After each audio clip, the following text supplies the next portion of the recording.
So it was a Saturday morning a few years back in the middle of winter, and it was cold, raining, and miserable. It was one of those days where the temperature was hovering just above freezing. And if it had been a few degrees colder, all of the rain that was coming down would have turned to snow, and it would have been a completely different day for myself and my 3 kids, who at that time were 4, 6, and 8. We would have been outside making snowmen, sledding in the park nearby, having a great time, but instead, because it was raining, we were stuck inside and we were all going stir crazy.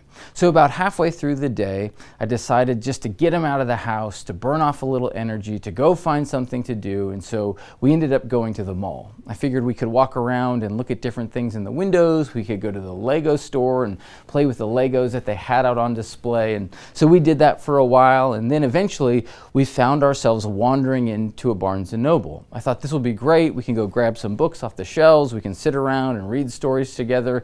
It'll be a great way to burn a little bit more time.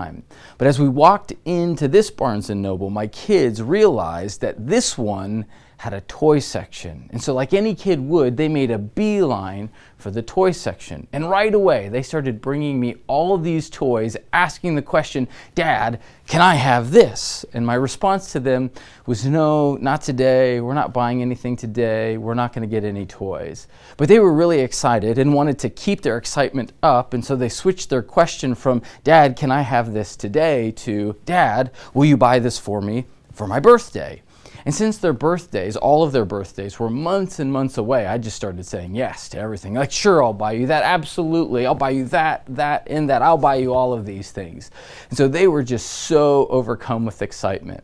And after doing this for 15 minutes or so, my middle child brought a toy to me and she said, "Dad, will you buy this for me for my birthday?" And I looked at her and I looked down at the toy in her hand, and then I looked back up at her and I said, "Sweetie, you already have that toy at home. You don't have to want for it or hope for it. You have it. When we go home today, you can play with that toy."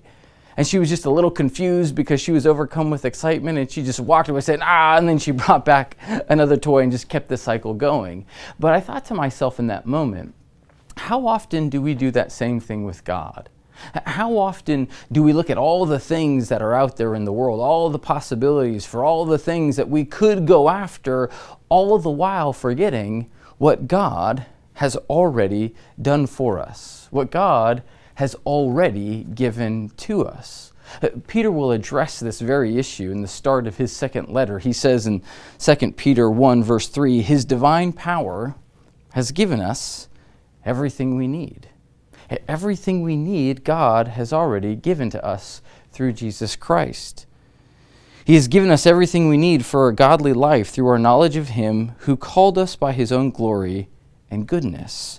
And through these, He has given us His very great and precious promises, so that through them you may participate in the divine nature. See, sometimes we get so caught up in life that we think, if I had all of these other things, then my life will be fulfilled. When God all the while is saying, well, actually everything you need, you already have in Jesus. Paul will say something similar in 1 Corinthians 3. He will say, all things are yours in Jesus Christ. And so instead of looking at all the things that are out there that you could have, what if today we took a few moments and reflected on what we already do have?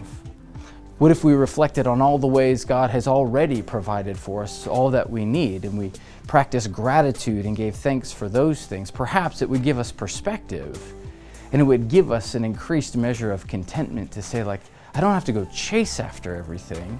I can just simply rest in who God is and what He has already done for me, and find myself satisfied in Him. So today, be encouraged. Hey, you don't have to go chase after anything, because everything you have is given to you by Christ.